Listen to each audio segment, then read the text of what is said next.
I had just wrapped up my evening routine when I decided to check the first episode of the latest trending series, The Day of the Jackal. It was topping the charts, getting the highest ratings of the week. What was it all about? The Day of the Jackal. The Day of the Jackal. I repeated the word slowly in my mind, trying to decipher its meaning. Eventually, I wondered, why was I even stressing myself? I could just download the first episode, watch it, and then decide if it was worth the hype.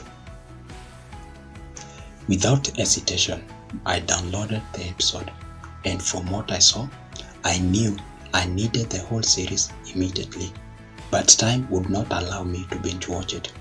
I set all the episodes to download, left it running, and lay on my bed, ready to sleep. It had been 1.5 years ever since I'd secured a job as an accountant in one of the largest firms in the city. Before my thoughts would wander too far, my phone buzzed. I picked it up, and there it was, an email from the firm.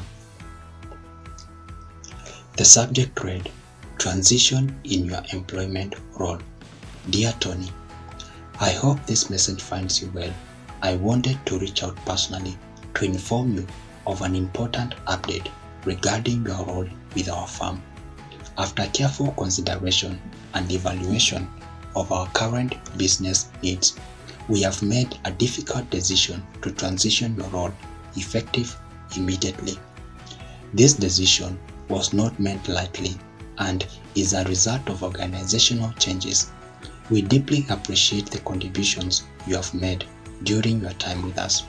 Your efforts and dedication have truly been valued, and we are grateful for your hard work and commitment. We are committed to supporting you during this transition. You will receive information regarding your final paycheck, benefits, and any other documentation. Additionally, we are happy to provide assistance in job placement support, references, or any other way we can help as you take your next steps. Thank you again for your service. We genuinely wish you all the best in your future endeavors. Sincerely, Tony Jr., the accountant, the millennials. Sincerely, Tony Jr., the accountant, the millennials. I did not just read it once, I read it 5 times to fully understand. No, wait, was this really happening? I lay on my bed in silence. I woke up this morning with a job, and now I was going to bed without one, just like that. It felt like life had flipped in an instant. I knew the email was not a mistake, so calling the HR was pointless. I called my dad and explained everything. He listened intently, and when I asked him what I should do, I cannot remember all he said, but one thing stood out. "You know, son, one door closes for a better one to open," he said. A better door? Why could just both doors stay open and I decide which door to walk through? But I could not ask him that. I checked my bank account and found they had already sent me my salary for the month, along with some benefits. Sleep came reluctantly. I must have drifted off at some point because I was startled awake by a knock at the door. At first, it was gentle, almost polite. I ignored it, but it grew louder and more persistent. Someone started shouting my name. I sat up, wondering who would be disturbing me at this hour. Don't they know I'd just been fired?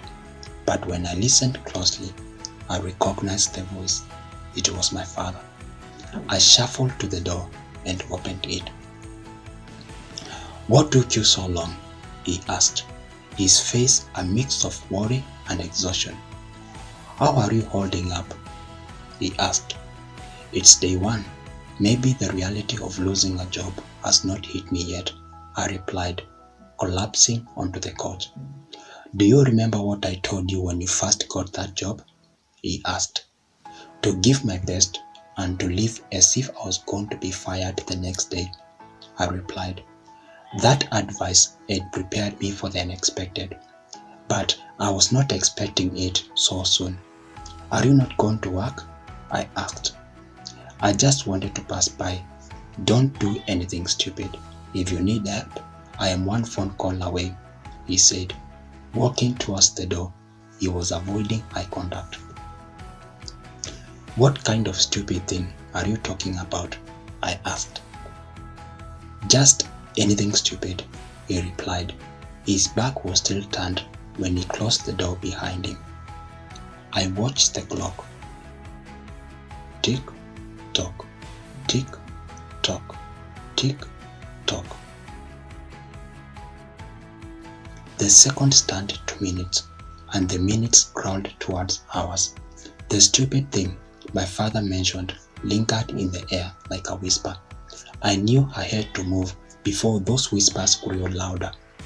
I took a cold shower, dressed casually, and walked out of the house with my earbuds in, the music blasting to drown out the chaos in my mind. I wandered the streets aimlessly, my feet leading me nowhere in particular until I found myself sitting on a bench. A coffee vendor passed by with fresh mandazi. I bought some, thinking it was as good as any breakfast. I settled back, almost too comfortably for someone who had just lost everything. How are you doing? A voice asked. I had not noticed the man sitting next to me. I did not see him approach, and I could not tell how long he had been there. I lost my job last night. How do you suppose I feel? I replied bluntly. I know, that was cocky. Maybe I understand your pain, he said, even without looking my way. I don't follow, I replied. It seems we are in the same stormy ocean, but in different boats, he replied. I stayed silent, curious if he would actually say something meaningful. Son, I have walked down this road longer than you have, and I have seen my share of closed doors. I know. Right now it feels like the world has gotten smaller, like all the plans you have made have crumbled beneath your feet. But let me tell you something. Sometimes the best things in life come right after the worst. When I was younger, I lost a job I thought I would never replace. I remember sitting on my porch, staring at the sky, wondering what I was supposed to do next. But life has a funny way of pushing you where you need to go, even if you don't know it yet. The third loss forced me to look beyond what I thought I wanted, and I found something greater than I ever imagined. You see, strength is not built in comfort, it is built in the struggle. I know it's hard right now, but you are being molded, being sharpened. This is not the end of your story, it's just the end of a chapter. Take a breath, pick yourself up, and remember that every setback is just a setup for a comeback. Keep moving forward, and I promise you that one day you'll look back at this moment and realize it was the beginning of something better. Above all, be kind to yourself, he spoke. His words poured out like a lifeline, each tugging me back to the surface. I recorded everything he said on my phone, and I have played it more times than I can count. It's been a while since the day on the bench. I still have not found a job that suits me, but that does not mean what he said was not true. Yeah, sometimes I feel like giving up. But then what?